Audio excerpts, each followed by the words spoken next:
Ayotunde and Abike's story begins long before that fateful market day in Ishin village. Their families, like the others in their respective villages, had been shaped by the weight of history and grudges passed down through generations. Omole and Ishin, though neighbors, had always been divided by the river, by old disputes, by pride. No one could quite remember the exact reason for the rift, but it ran deep in the hearts of the people. Before Abike's family moved to Ishin, Ayotunde's life was a predictable one. He woke early to work on his father's farm, just as his father had done before him. Life in Ishin was simple but demanding. The crops needed tending, the goats needed feeding, and the duties of the day left little time for anything else. When Ayotunde wasn't working, he would spend his free moments by the river, watching the water rush past, its ceaseless flow a quiet reminder of the passage of time and the unspoken divisions it represented. Ayotunde had grown accustomed to the routines of his life. While his friends were finding wives and starting families, he was content with his quiet existence. Some thought him shy, others saw him as aloof. But in truth, Ayotunde had simply not found a reason to break away from his solitude. That is, until Abike arrived. Abike's family came from Omole under less than ideal circumstances. Her father had died unexpectedly, leaving her mother, Ayabo, to care for the family on her own. Their home in Omole had been too small to support their herb business after the loss, and so they moved to Ishin, hoping for a fresh start in a new place, despite the history between the villages. For Abike, the move was both exciting and daunting. She had grown up hearing whispers of the people of Ishin, about how they were stubborn and full of pride, just like the people of Omole. But when they arrived, what struck her most was not the tension but the beauty of the land, the way the sunlit hills met the dark line of the forest and the river that cut through both villages like a shimmering ribbon. It was there, in that market full of noise and color, that she first caught Ayotunde's gaze. The day Ayotunde saw Abike by the herb store, something shifted within him. He'd come to the market for his usual errands, but as soon as his eyes met hers, the world around him seemed to blur. He wasn't sure what it was about her, a feeling, an invisible force, but he knew he couldn't just walk away. It wasn't as though Abike had done anything special. She was simply arranging the herbs on the table, her bright scarf blowing gently in the breeze, but her presence was magnetic. Abike, too, felt something that day. She had noticed Ayotunde before, of course, his quiet strength, the way he seemed to move through the world with a deliberate grace. When he approached her store, she smiled politely, not expecting much. But when he asked about the bitter leaf in that awkward yet honest way, she understood immediately that his interest lay elsewhere. Their first conversation was brief, barely more than a few words exchanged over a bundle of leaves, but it was enough.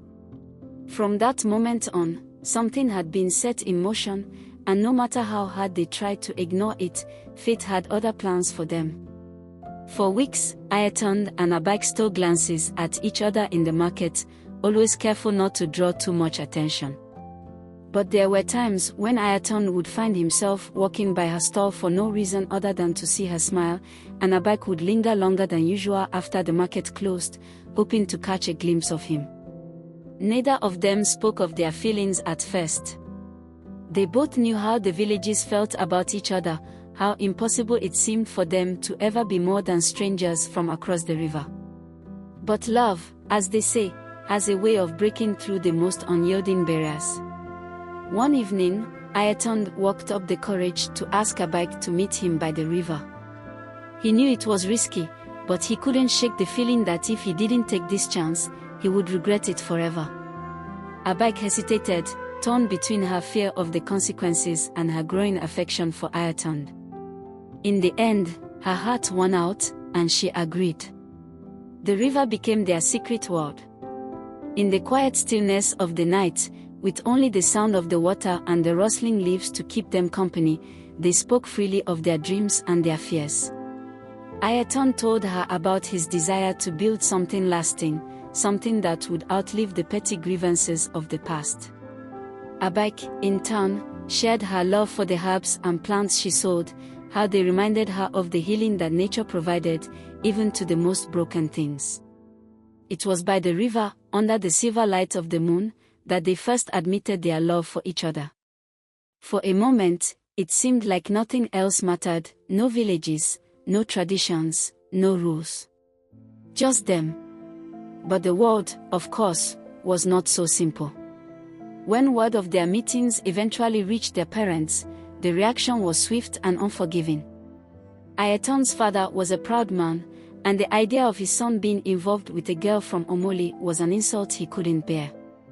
He had built his life on the values passed down to him, values that dictated loyalty to one's people above all else. To him, Ayotunde's actions were a betrayal of everything he stood for. Abike's mother, too, was outraged. She had come to Ishin to start over, to build a better life for her family, and now her daughter was risking everything for a boy from the very village that had looked down on them for generations. She tried to forbid Abike from seeing Ayotunde, but by then, it was too late.